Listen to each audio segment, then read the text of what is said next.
जी हाँ, नमस्कार। आपका जनहित न्यूज़ पर हार्दिक स्वागत है। अनिल विज की लोकप्रियता जब जब बढ़ी तब तब भारतीय जनता पार्टी के नेताओं ने ही औंधा गिराने की कोशिश की।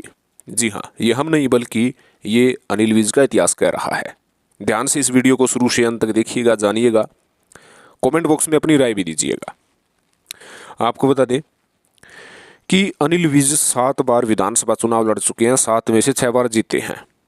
2014 और 2019 में ये जरूर कह सकते हैं कि मोदी लहर की वजह से भारतीय जनता पार्टी की सरकार आई है, लेकिन अनिल विज का तो पुराना रिकॉर्ड ही बहुत ही अच्छा कामयाब है, जिसके दम पर वे 2 बार निर्दलीय विधायक भी चुने गए। अनिल विज के कार्य करने के ढंग को, उनके अंदाज को हरियाणा की जनता अच्छी प्रकार से वाकिफ है। इसी के कारण हरियाणा की जनता उन्हें गब्बर कहकर पुकारती है। हरियाणा की जनता के साथ साथ विपक्षी नेता भी अनिल विज को मुख्यमंत्री बनाने की पेशकश कर रहे हैं, लेकिन जब जब विज की लोकप्रियता बढ़ी है तब तो भारतीय जनता पार्टी के लपेटे में विज आए हैं। आपको याद होगा कि गृह मंत्री बनने के बाद अनिल विज जनता दरबार लगा रहे हैं। एक बार जनता दरबार में रिकॉर्ड करीब 3000 लोगों ने अनिल विज के सामने अपनी समस्याओं को बताया। अनिल विज ने तत्काल कार्रवाई करते हुए, अधिकारियों को फटकार लगाते हुए उन समस्याओं को दूर करने से संबंधित बात भी कही। जब जेपी नड्डा को अनिल विज की कार्यशैली का पता चला तो जेपी नड्डा ने अनिल विज की पीठ भी थपथपाई, सराहना भी की। यानी अनिल विज की लोकप्रियता में और बढ़ोतरी हुई।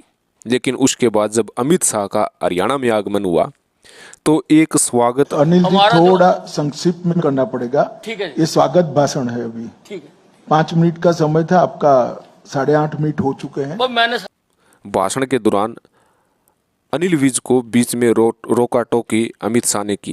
कहीं ना कहीं राजनीतिक जो होता है वो हर शब्द कुछ ना कुछ सोच समझ कर बोलता है, और अमित शाह जैसे नेता तो इससे अच्छी प्रकार से वाकिफ है। अनिल विज को रोका टोकी करके कहीं ना कहीं हरियाणा की जनता को दिखाना चाहा कि अनिल विज से बड़े नेता भी मौजूद है। कहीं ना कहीं इसका इशारा साफ तौर पर देखा गया कि औंधा बड़ा है, अनिल विज की लोकप्रियता बढ़ी है, लेकिन भारतीय जनता पार्टी इस पर चिंता व्यक्त कर रही है। उसके बाद आपको बता दें कि हरियाणा में मुख्यमंत्री बदलाव को लेकर सोशल मीडिया में बहुत ज़्यादा प्रचारित हुआ। उसमें अनिल विज को मुख्यमंत्री बनाने से संबंधित बात क्या कही गई।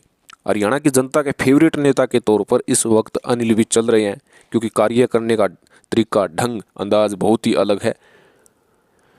आपको बता दें कि लोकप्रियता में इतनी बढ़ोतरी हुई कि 7वें आसमान पर अनिल विज चले गए।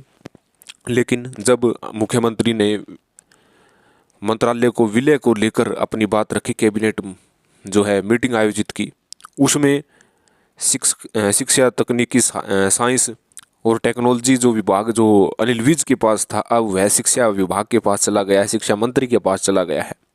यानी जो एक विभाग दूसरे से अटैचमेंट थे वो अलग अलग जो थे उनको एक कर दिया गया है।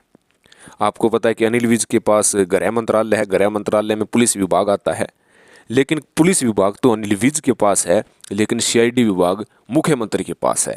यानी ये भी एक ही विभाग के अंग है जो अलग अलग बांटे गए हैं। तो यानी एक विभाग के 2 भागों को एक करना ही मुख्यमंत्री का उद्देश्य था। तो सीआईडी विभाग अनिल विज को वापस क्यों नहीं किया? उनसे विभाग वापस तो ले लिया, ये कहकर कि ये दूसरे विभाग में जाएगा, ये दूसरे विभाग का एक पार्ट है। लेकिन गृह मंत्रालय में सीआईडी भी आता है। जब अनिल विज को ये बात का पता चला तो वे बीच में ही कैबिनेट बैठक में को छोड़कर अपने घर चले गए। कहीं ना कहीं विज को भी पता है कि जैसे जैसे उनकी लोकप्रियता में बढ़ोतरी होती है, जैसे जैसे लोगों की ख्वाहिश भी बनते जा रही है, वैसे वैसे भारतीय जनता पार्टी में उन्हें बहुत ज़्यादा संघर्ष करना पड़ रहा है, वैसे वैसे उनके औंधे को गिराने की कोशिश की जा रही है। तो इस विषय में आपकी क्या टिप्पणी है? कमेंट करें, चैनल को सब्सक्राइब करें। धन्यवाद।